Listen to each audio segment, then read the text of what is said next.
We already covered playing through this EDA progression, starting with the C form for the E chord. The next letter in the word caged would be A. You have your E chord with the A form.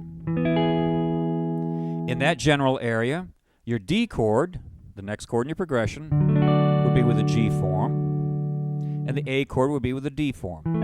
I know this gets a little tangled, with all the different forms, but just watch what I'm doing. Here's the E, the D, and the A. I'll play along with the track here.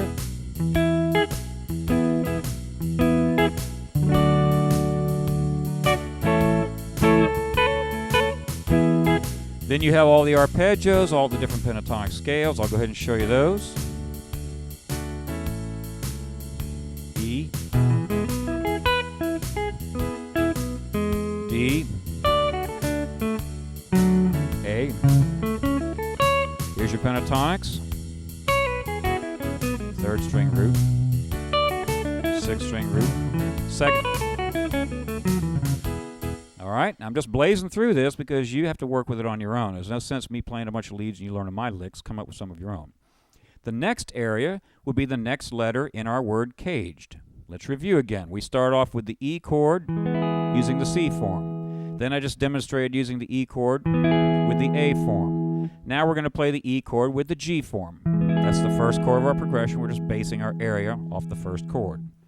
You would have the E chord with the G form, the D chord with the E form, the A chord with the C form. Your pentatonics would be, as always, anytime you're on the G form, you have the sixth string root pentatonic. Then, when you're on the D, played with the E form, you're on the fourth string root pentatonic. And you play the A chord with the C form, you're on the fifth string root pentatonic. Here it is.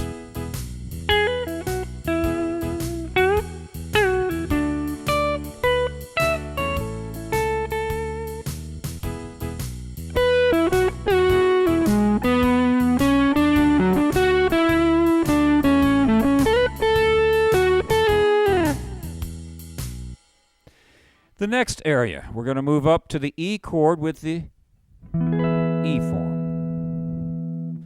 Then we have to play a D chord in that same general area. It'll be with the D form. Then we play an A chord. So that's just our standard area where we're deriving all these folk chords from. Your pentatonics, I've already covered them. I'll go through them. For your E chord, fourth string root pentatonic. For the D chord, second string root pentatonic. For the A chord, third string root pentatonic.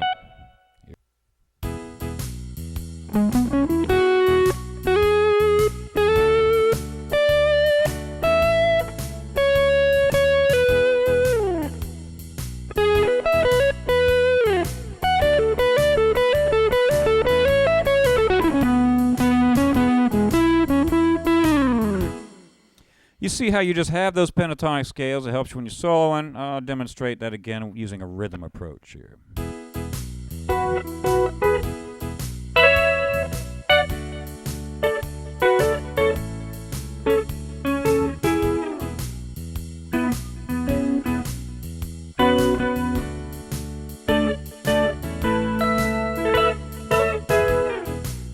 Everything that I'm playing, I'm seeing coming out of those pentatonic scales. I'm seeing the arpeggios and all that stuff. And our final position, we have the E chord with the D form. Then we need a D chord in the same general area, so we go with a C form. Then we have an A chord with the G form. Our pentatonic scales, as always, if you're playing over the D form, you have the second string root minor or major pentatonic. You play over the C form, you have the fifth string root pentatonic. Play over the A form, or G form, excuse me, you have the sixth string root pentatonic. See, I don't think in terms of these forms, that's why I'm getting a little tongue-tied here. Once you learn it, you don't really think about it too much. Here it is in this position.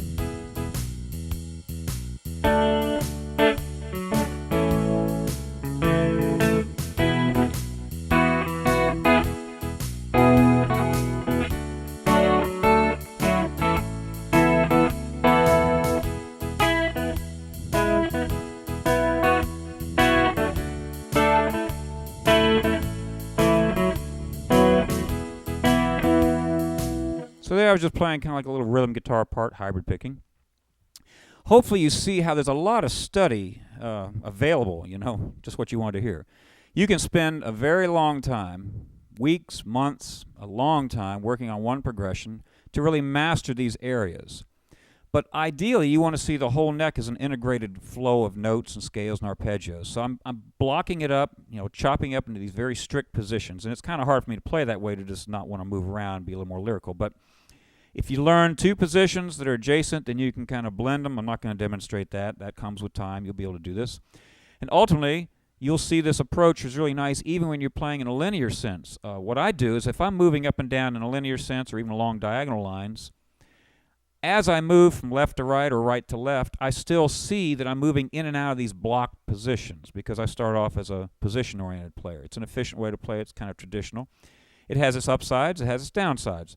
Playing in a linear sense is much more lyrical, but you can't rely on patterns as much. So I suggest you learn this because then it helps you a lot no matter what chord progression you may encounter. We have studied, for the most part, in this entire lesson, strictly playing over major chords. The title of this lesson is the CAGED system, and that applies to major chords. You're probably wondering, what do I do when I encounter minor chords?